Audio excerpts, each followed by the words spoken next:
এখানে একটা প্রশ্ন দেওয়া আছে, এই প্রশ্নটা এসেছিল গত বছর ঢাকা বিশ্ববিদ্যালয় ভর্তি পরীক্ষায়, যে he has been the principal of the school dash the last 5 years। এই জায়গায় অপশনের মাঝে আছে ডিউরিং, টু, সিন্স, ফর।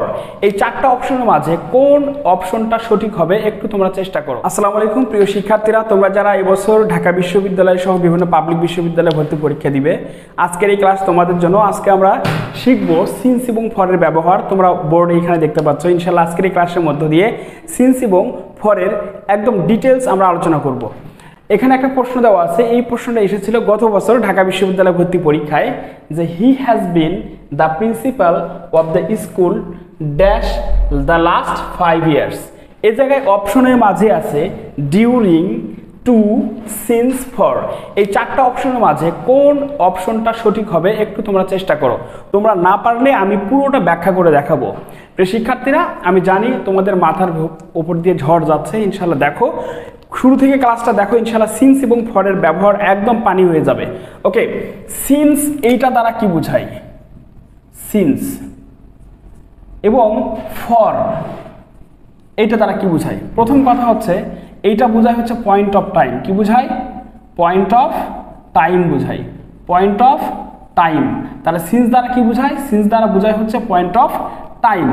এবং এই ফর দ্বারা কি বোঝায়? এই ফর দ্বারা বোঝায় হচ্ছে সময়ের ডিউরেশন। কি বোঝায়? সময়ের ডিউরেশন বোঝায়, সময়ের ব্যাপ্তি বোঝায়। তাহলে এই যে সিন্স অর্থ কি? Point of time. আমি আবার বলছি, সিন্স শব্দের অর্থ কি ভাইয়া? সিন্স কি অর্থে ব্যবহৃত হয়? পয়েন্ট অফ টাইমে ব্যবহৃত হয়। কিন্তু এই যে ফর কখন ইউজ হয়? মনে রাখবা ডিউরেশন বোঝাতে। এটা মাথায় রাখবা, তাহলেই হবে। ডিউরেশন বোঝাতে হয় ফর। ডিউরেশন কি? ব্যাপ্তি বোঝাতে। এখন এরপরে আসো, যে যদি এরকম বোঝায় যে আবার হতে বা থেকে, কি বোঝায়? হতে বা থেকে।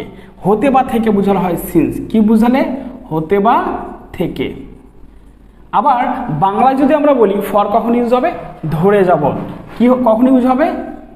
ধরে বা যাবত। এইটুকু আমরা জাস্ট অর্থ দেখলাম যে এটা হচ্ছে পয়েন্ট অফ টাইম বোঝায়, আর ওটা কি বোঝায়? ফর ডিউরেশন বোঝায়।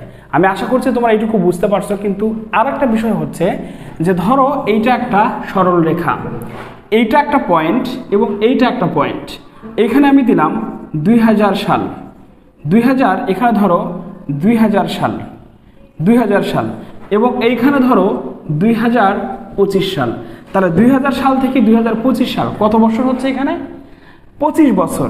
তাহলে এই যে এখানে যেই 25 বছর, এইটা হচ্ছে কি? ডিউরেশন বা ব্যাপ্তি। এইটা কি? ডিউরেশন বা ব্যাপ্তি। কিন্তু যদি বলা হয় 2000 সাল থেকে 2025 সাল, এটা কিন্তু একটা পয়েন্ট। খেয়াল করো, এই পয়েন্ট থেকে এই পয়েন্ট। তার মানে এখানে যদি সময়ের যদি কি বোঝায়? সময়ের যদি পয়েন্ট বোঝায়, তাহলে কি হবে?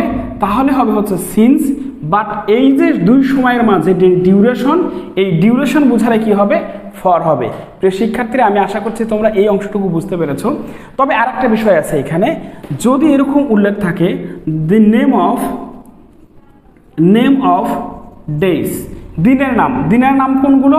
যেমন আমরা বলি না ফ্রাইডে, স্যাটারডে, টুয়েসডে, ওয়েডনেসডে। যদি দিনের নাম উল্লেখ থাকে তাহলেও কি হবে? সিন্স। তার মানে আমরা এখানে লিখতে পারি কি? দিনের নাম। দিনের নাম। দিনের নাম যদি উল্লেখ থাকে তাহলে কি হবে? সিন্স। এবং যদি বোঝায় মাসের নাম, মাসের নাম, তাহলে কি হবে? সিন্স। দিনের নাম কি? যদি হয় ফ্রাইডে। আবার মাসের নাম যদি হয় যে জুন, তারপরে জুলাই, এইগুলো যদি বোঝায় তাহলে কি হবে? তাহলে হবে হচ্ছে সিন্স। আমি আশা করছি তোমরা এই অংশটুকু বুঝতে পেরেছ, যে যদি কি বোঝায়? সময়ের যদি ব্যাপ্তি বোঝায় তাহলে হবে হচ্ছে ফর। আমি আবার বলছি, যদি এরকম বোঝায়, ধরো শুক্রবার থেকে শুক্রবার কতদিন? 7 দিন। যদি বোঝায় এরকম সংখ্যা উল্লেখ থাকে 7 ডেজ, এরকম যদি থাকে যে 25 ইয়ার্স, এই ক্ষেত্রে হবে হচ্ছে ফর। প্রিয় শিক্ষার্থীরা, আমি আশা করছি তোমরা এই অংশটুকু বুঝতে পেরেছো। এইখানে যদি সংখ্যা উল্লেখ থাকে তাহলে হবে ফর, আর যদি কি উল্লেখ থাকে, যদি পয়েন্ট অফ টাইম হতে বা থেকে বোঝায়, অথবা দিনের নাম উল্লেখ থাকে, অথবা মাসের নাম উল্লেখ থাকে, অথবা সালের নাম উল্লেখ থাকে। কিসের নাম? সালের নাম উল্লেখ থাকে।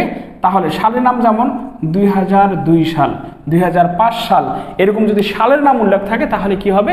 সিন্স হবে। আমি আশা করছি তোমরা এই অংশটুকু বুঝতে পেরেছো। এখন সবাই চেষ্টা করো এই কোশ্চেনের অ্যান্সার করা যায় নাকি। এইটা ঢাকা বিশ্ববিদ্যালয়ে এসেছিল গত বছরে বিশ্ববিদ্যালয় ভর্তি পরীক্ষায় খ ইউনিটে। সবাই এখন একটু চেষ্টা করো, একটু দেখো সবাই।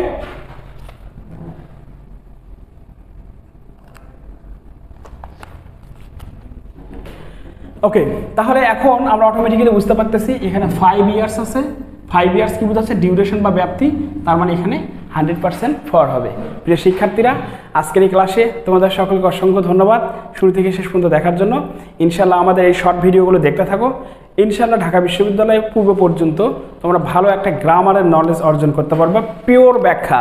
এবং তোমরা যারা গুচ্ছ এবং অন্যান্য বিশ্ববিদ্যালয়ের জন্য প্রিপারেশন নিচ্ছ, যাদের মাঝে দুর্বলতা আছে, আমি বলতেছি ভাইয়া, আর যেইটুকু সময় আছে এইটুকুতে যদি তোমরা এফোর্ট দাও তাহলে ঢাকা বিশ্ববিদ্যালয়ে একটা সিট হয়ে যাবে।